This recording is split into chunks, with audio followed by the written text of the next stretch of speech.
Hello friends, welcome back to my channel. एहसास एहसास दिलों को छूने वाले होते हैं, एहसास जो किसी से कहे नहीं जा सकते।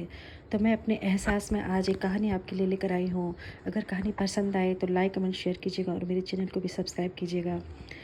हर दिन की तरह मैं सुबह 8 बजे मैं चाय पीने के लिए अपने हॉस्टल से बाहर जाने के लिए निकला। मैं जैसे ही चाय की दुकान वाले के पास पहुँचा तो देखा आज चाय वाला वहाँ पे नहीं था। शायद देर से पहुँचने के कारण वो चाय वाला वहाँ से जा चुका था। मेरे पास हॉस्टल लौट जाने के अलावा कोई और ऑप्शन नहीं था। मैंने सोचा कि आगे जाकर कहीं नाश्ता कर लिया जाए। बहुत ज़ोर से भूख लगी थी।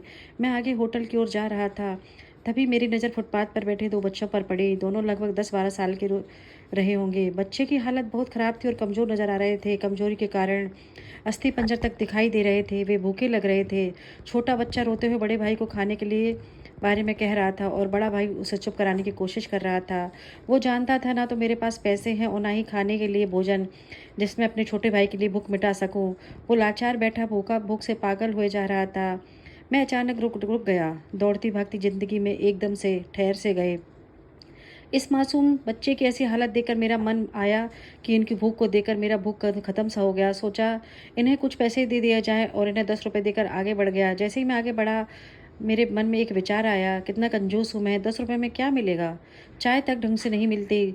स्वयं पर शर्म आई और फिर वापस लौटा। मैंने मासूम को देखने वाले भूख से बच्चे कुछ खाओगे? बच्चे ने थोड़ा असमंजस में पड़े और मैंने कहा बेटा मैं नाश्ता करने जा रहा हूँ, तुम भी वहाँ कर लो। वो दोनों भूख के कारण तैयार हो गए। उनके कपड़े गंदे होने और ऐसी हालत देखकर होटल वाले ने डांट दिया और भगाने लगा। मैंने कहा भाई साहब इन्हें जो खाना है वो उन्हें दो, मैं पैसे दूंगा।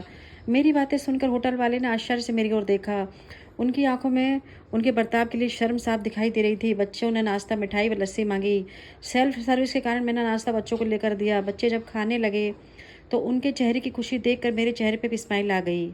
उस वक्त हमें दुनिया की काफ़ी अच्छी फीलिंग आ गई। इन 2 मासूमों को देखकर अपना बचपन याद आ गया।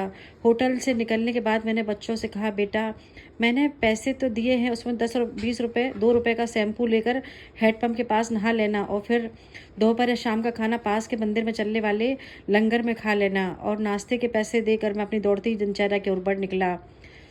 होटल के आसपास के लोग बड़े सम्मान के साथ देख रहे थे। होटल वाले के साथ पास सब आदर से परिवर्तित हो चुके थे। मैं अपने हॉस्टल की ओर निकला। थोड़ा मन भारी लग रहा था। मन थोड़ा उनके बारे में सोचकर दुखी हो रहा था। रास्ते में मंदिर आए और मैंने मंदिर की ओर देखा और कहा कि हे भगवान आप कहाँ हो? इन बच्चों की हालत पे भूख आप कैसे चुप बैठ सकते हो? मोरल, आज हमारे आसपास जो ना जाने कितने ऐसे लोग हैं जो गरीबी के कारण एक पल के लिए खाने के लिए पैसे भोजन नहीं है और ना ही उनके पास पहनने के लिए कपड़े हैं। जहाँ पे इन बच्चों को आपको देखकर आपको उनकी मदद ज़रूर करें, जैसा हो सके उतना ही मदद ज़रूर करनी चाहिए। उसके बाद आपको जो खुशी मिलेगी ना वो दुनिया की कोई खुशी आपको नहीं मिल सकती है। हम बदलेंगे युग बदलेगा और हम सुधरेंगे तो युग सुधरेगा। तो प्लीज़ कमेंट करके बताइए ये कहानी आपको कैसी लगी और मेरा सुनाने का तरीका आपको कैसा लगा। अभी तक अगर आपने मेरे चैनल को सब्सक्राइब नहीं किया तो कर लीजिएगा।